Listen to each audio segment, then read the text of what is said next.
اسماعیل بخاری صاحب جو ہیں یہ کسی تعارف کے محتاج نہیں. امام بخاری صاحب بخاری شریف کے لکھنے والے کسی تعارف کے محتاج نہیں، لیکن ان کی بے ایمانی اور اہل بیت سے بغض انتہا ہے. اہل بیت سے بغض کی انتہا.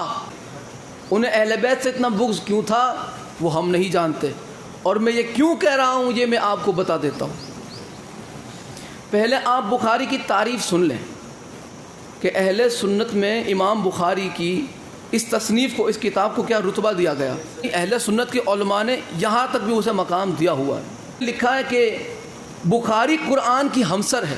بخاری شریف جو ہے وہ قرآن کی ہمسر کتاب ہے، اس کے برابر میں. اگر زمانہ طاعون میں بیماری، پلیگ، زمانہ طاعون میں اس کی تلاوت کی جائے تو وبا کا اثر نہ ہو سکے گا. اور اگر کسی خاص غرض سے پڑھی جائے، یعنی کسی مقصد حاصل کرنے کے لیے، دعا قبول کرنے کے لیے، تو کہتے ہیں کہ مدعا حاصل ہوگا. بخاری پڑھنی چاہیے.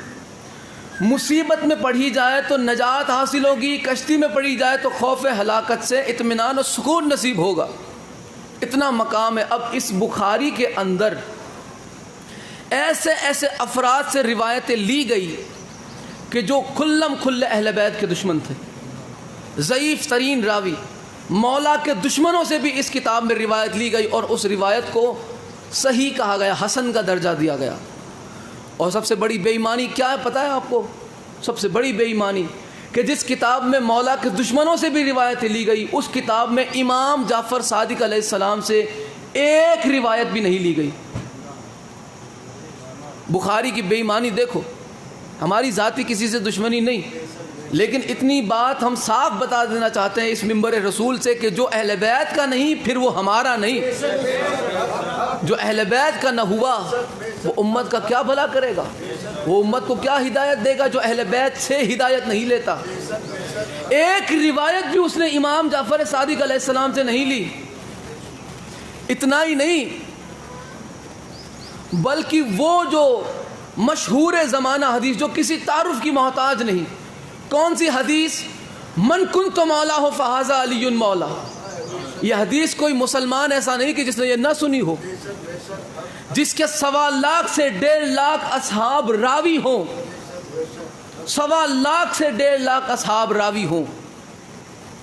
یہ حدیث کو بخاری صاحب نے کتاب میں جگہ ہی نہیں دی. مروان سے روایت ہے.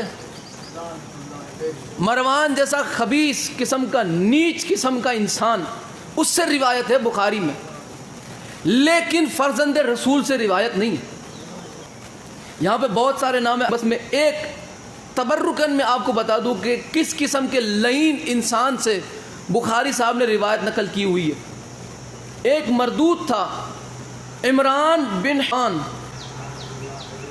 یہ جو ہے ہجری 84 میں مرا، اور یہ کھلم کھلا دشمن علی تھا. اتنا کھلا دشمن تھا مولا علی کا کہ وہ جو ملعون تھا عبد الرحمن ابن ملجم، جس نے مولا کو ضرب لگائی، جس نے مولا پہ وار کیا، اس ابن ملجم کے تعلق سے یہ کیا کہتا ہے؟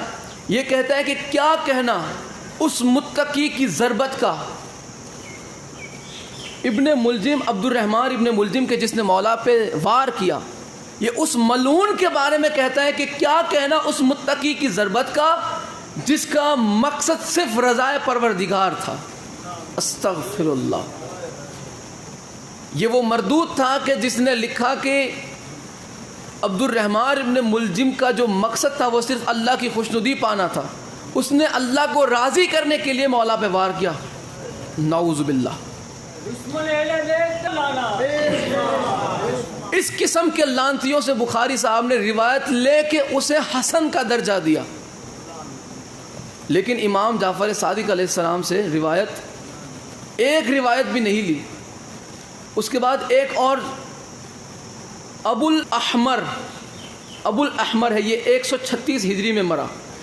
یہ وہ ہے کہ جس نے امیر المؤمنین علیہ السلام کے مخلص صحابیوں کے تعلق سے کیا کہا؟ یہ لوگ ابو تراب کی محبت میں اس طرح گمراہ ہو گئے ہیں جس طرح یہودی گمراہ ہو گئے تھے. جس نے مولا کے عاشقوں کے تعلق سے ایسی بات کہی بخاری صاحب نے اسے اپنی کتاب میں حسن کا درجہ دیا، جو مولا کے چاہنے والوں کو یہودیوں کی مثال سمجھتا تھا، یہودیوں کی مثل سمجھتا تھا۔ اور ایک اور جس نے حد کر دی، حزین بن عثمان، یہ 163 ہجری میں مرا۔ یہ شخص مولا علی کی دشمنی میں مشہور تھا، یہ چھپا نہیں تھا۔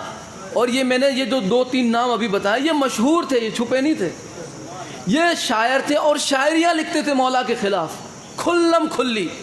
یہ دیکھیں کیا کہتا ہے، یہ کہتے ہیں کہ جس علی نے میرے آبا و اجداد کو قتل کیا، میں اسے کیوں دوست رکھ سکتا ہوں، میں اسے محبت کیسے رکھ سکتا ہوں، لہٰذا تمہیں تمہارا علی مبارک۔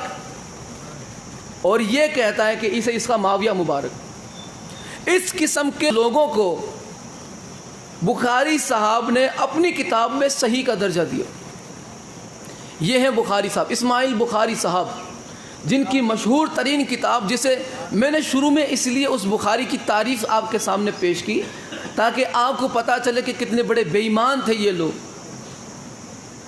اس کتاب کو قرآن کے بعد سب سے افضل ترین مانا جاتا ہے کہ جس میں دشمنان علی سے روایتیں لی گئی۔ اب مولا امام صادق علیہ السلام، آپ فرزند رسول ہیں، وارث علم رسول ہیں۔ جو چیز اس گھرانے سے ملے گی وہ کہیں اور سے ملنا ناممکن ہے، کیونکہ اللہ نے قرآن کا وارث انہیں بنایا ہے۔ قرآن کا علم جاننا چاہتے ہو اہل بیت سے لو، حدیث کی صحیح جانکاری چاہتے ہو اہل بیت سے لو۔ لیکن ان جناب نے اہل بیت سے کچھ بھی لینا پسند ہی نہیں کیا۔ جہاں من کن تو مولا کے 1.25 لاکھ سے 1.5 لاکھ اصحاب گواہ ہو، وہ روایت کو، اس حدیث کو جناب اپنی کتاب میں جگہ ہی نہیں دیتے۔